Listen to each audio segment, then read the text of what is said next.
दोस्तों, क्या आप सचमुच तैयार हैं उस रहस्य से रूबरू होने के लिए जिसे सुनकर आपके हृदय की धड़कनें तेज हो जाएंगी? एक ऐसा चमत्कार जो न केवल अंधेरों को चीरता है बल्कि आपकी रूह तक झंकृत कर देता है। प्रयागराज के महाकुंभ में एक अनोखी घटना ने सबको चौंका दिया, जहां एक अघोरी साधु के आशीर्वाद से एक जन्मजात गूंगे बहर बच्चे में उत्पन्न हुआ।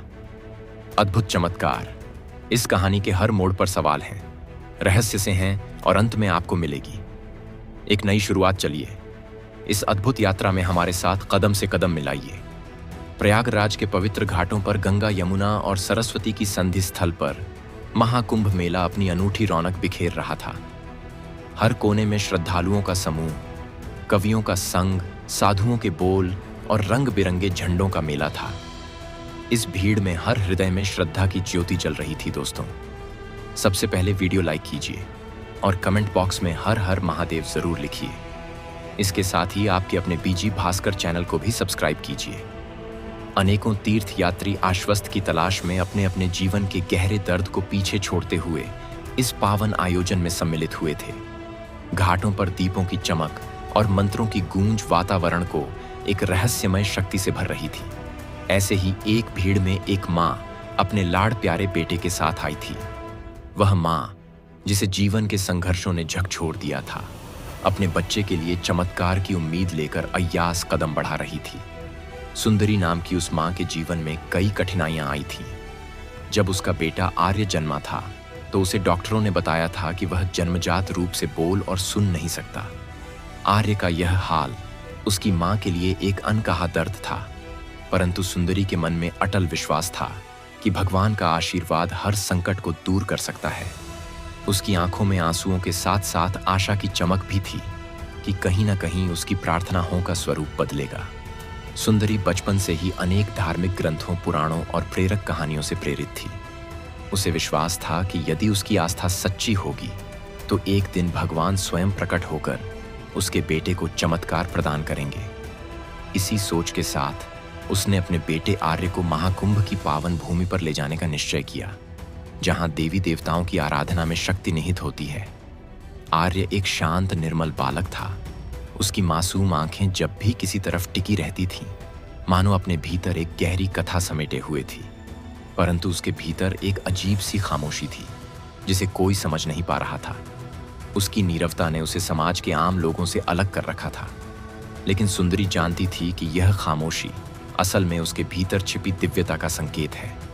महाकुंभ के उस दिन एक ऐसी अजीब हवा बह रही थी कि जैसे कोई अनजाना संदेश संपूर्ण वायुमंडल में फैल गया हो। उसी समय घाट के किनारे एक अघोरी साधु प्रकट हुए। उनके शरीर पर कालापन था, आंखों में रहस्य की गहराई और चेहरे पर समय की छापें। अघोरी साधु का नाम काल भैरव था, एक ऐसा नाम जो भय और श्रद्धा दोनों को एक साथ जगाता था। काल भैरव साधु ने जिस तरह से अपनी उपस्थिति दर्ज कराई, उससे ऐसा लग रहा था मानो वह मृत्यु के पार से आए हों, परंतु उनके चेहरे पर एक अनकही करुणा भी झलक रही थी। उन्होंने घाट के बीचों बीच एक गोल मेज के समान स्थान पर बैठकर अपने जटिल और गूढ़ मंत्रों का उच्चारण करना शुरू किया। उनके साथ कुछ ऐसे अजीब उपकरण थे जिनकी झलक देखने से मन में भय के साथ साथ एक अजीब सी मोहक भी उत्पन्न हो जाती थी। सुंदरी अपने बेटे के हाथ थामे धीरे धीरे भीड़ के बीच आगे बढ़ी। उसने देखा कि लोग धीरे धीरे उस अघोरी साधु की ओर आकर्षित हो रहे थे। उनके मंत्रों का स्वर ऐसा था कि मानो किसी अदृश्य शक्ति ने संपूर्ण वातावरण को अपने जादू में बांध लिया हो।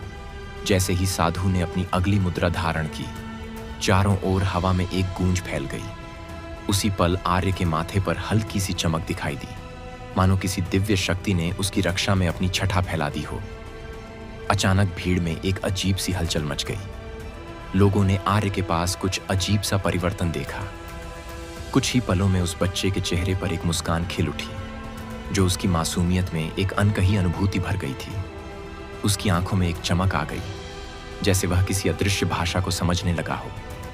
इस चमत्कारिक परिवर्तन को देख सुंदरी की आंखों में आंसू बह पड़े, आंसू जो दर्द के साथ साथ अत्यंत खुशी और विस्मय का प्रतीक थे।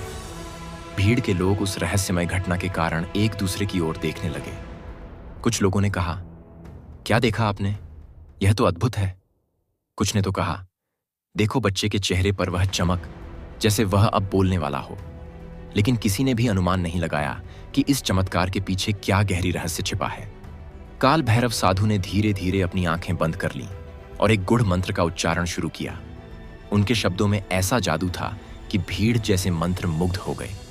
ए यू एम तत्सत उनकी ध्वनि के साथ साथ मानो समय भी कुछ पल के लिए थम गया हो। आर्य के चेहरे पर मुस्कान और उसकी आंखों की चमक में एक नई शक्ति का संचार हुआ। अचानक उसने अपने छोटे से होठों से कुछ शब्द निकालने का प्रयास किया। वह शब्द जो अब तक उसके मुंह जीवन में कभी नहीं निकले थे, अब धीरे धीरे स्पष्ट होने लगे। उस स्वर में ऐसा जादू था कि सुनने वाले सभी की रूह को छू लिया। शब्दों में प्राचीन मंत्रों की गूंज थी, कुछ ऐसे वाक्य जिनका अर्थ और महत्व किसी ने आज तक नहीं समझा था। सुंदरी की आंखें खुली की खुली रह गईं। वह देख सकती थी कि उसके बच्चे के भीतर अब एक अनंत ऊर्जा प्रवाहित हो रही थी। उसकी आवाज, उसके शब्द अब उसके अस्तित्व में एक नई चेतना का संकेत दे रहे थे। भीड़ में से कई लोग ऐसे चमत्कारों के साक्षी बनना चाहते थे, लेकिन उस पल में ऐसा प्रतीत हो रहा था कि यह केवल आर्य का व्यक्तिगत अनुभव था, अनुभव जो उसे और भी गूढ़ रहस्यों की ओर ले जाएगा। जैसे ही आर्य ने मंत्रों का उच्चारण जारी रखा, लोगों के बीच एक उत्सुकता का सागर उमड़ पड़ा। हर व्यक्ति, चाहे वह साधु हो या साधारण भक्त, इस चमत्कार को समझने की कोशिश में लग गया। कुछ लोगों ने तो अपने आप को इस अद्भुत घटना से जुड़ा महसूस किया। कई विद्वान पुरोहित और धार्मिक गुरुओं ने इस घटना पर चर्चा करना शुरू किया। क्या यह वाकई में भगवान की कृपा है, या फिर यह अघोरी साधु का कोई गूढ़ मंत्र है? ऐसे सवाल हवा में घुलने लगे। कुछ लोगों ने दावा किया कि यह चमत्कार आर्य के अंदर छुपी दिव्यता का प्रकटीकरण था। वहीं अन्य ने यह भी कहा कि यह एक रहस्यमय ऊर्जा का संचार है जो एक नए युग के आगमन का संकेत देती है। सुंदरी के मन में भी अनेक प्रश्न उठने लगे। उसने अपने मन से पूछा, क्या यह सच में भगवान का दिया हुआ वरदान है, या फिर कोई और रहस्य छिपा हुआ है जिसे मैं अभी तक नहीं समझ सकी? लेकिन उसके भीतर की आस्था ने उसे स्थिर रखा। उसने देखा कि अघोरी साधु काल भैरव अब भी शांत और गंभीर मुद्रा में बैठे थे, मानो उन्हें इस घटना का पूरा ज्ञान हो।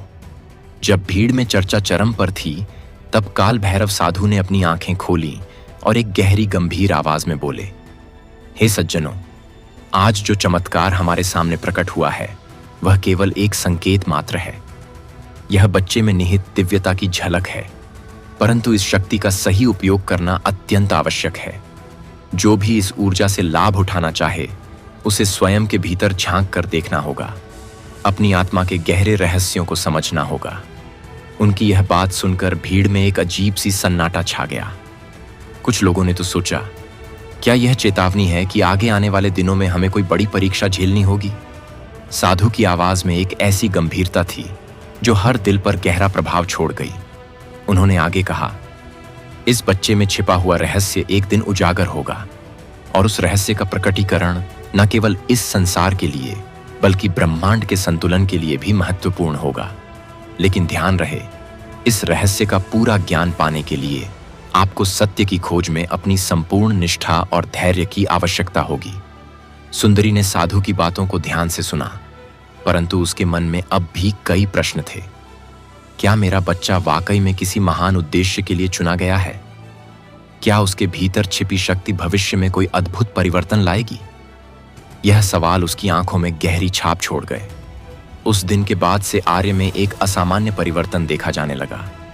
उसकी आंखों में अब एक अजीब सी चमक थी जो मानो किसी दिव्य शक्ति की झलक देती थी।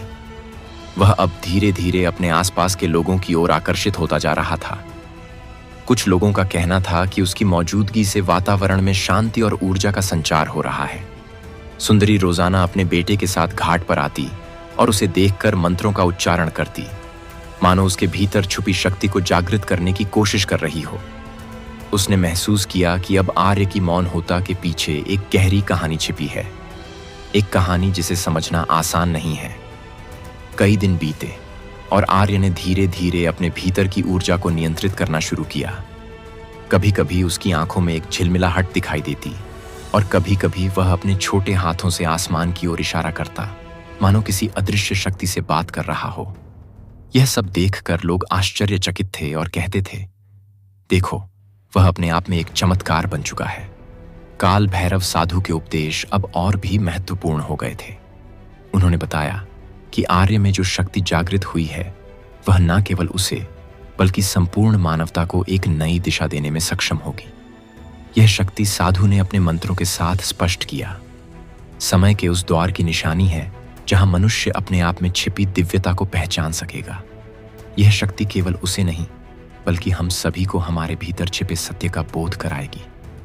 उनकी बातों में एक ऐसी गंभीरता थी कि सुनने वाला स्वयं ही अपने मन में बैठा हुआ अंधकार दूर करने की कोशिश करने लगा। उन्होंने समझाया कि इस शक्ति का सही उपयोग तभी संभव होगा जब मनुष्य अपने भीतर झांक कर अपने सत्य को जान ले। सत्य के प्रकाश में अंधकार अपने आप ही गायब हो जाएगा। सुंदरी ने साधु की बातों को अपने जीवन में उतारने का निश्चय किया। उसने अपने बेटे को एक विशेष वातावरण में रखना शुरू कर दिया, जहां वह रोजाना प्राकृतिक संगीत, पवित्र मंत्रों और ध्यान के माध्यम से अपनी आस्था को मजबूत कर सके। उसे विश्वास था कि आने वाले दिन आर्य का चमत्कार और भी गूढ़ रहस्य प्रकट करेगा। महाकुंभ में आए दिन अब नए रहस्यों के साथ बीत रहे थे। लोगों में उत्सुकता थी कि अगले दिन क्या नया चमत्कार देखने को मिलेगा। आर्य अब एक एक अद्भुत ऊर्जा का स्रोत बन चुका था और उसकी मौन होता अब एक गढ़ संदेश देने लगी थी। एक दिन जब सूर्य अपनी अंतिम किरणें बिखेर रहा था, साधु काल भैरव ने एक बार फिर से भीड़ को संबोधित किया।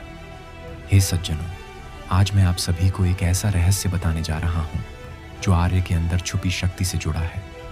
यह रहस्य इतना गूढ़ है कि इसके पूर्ण प्रकटीकरण के लिए समय की आवश्यकता होगी, परंतु मैं आपको इतना जरूर कहूंगा, जो भी इस रहस्य को समझेगा वह मानवता के लिए एक नई दिशा का आरंभ करेगा। भीड़ में सन्नाटा छा गया। सबकी आंखों में जिज्ञासा और भय का मिश्रण था। सुंदरी की आंखों में भी उस रहस्य की झलक थी जो उसे अपने बेटे के भविष्य को लेकर चिंतित कर रही थी।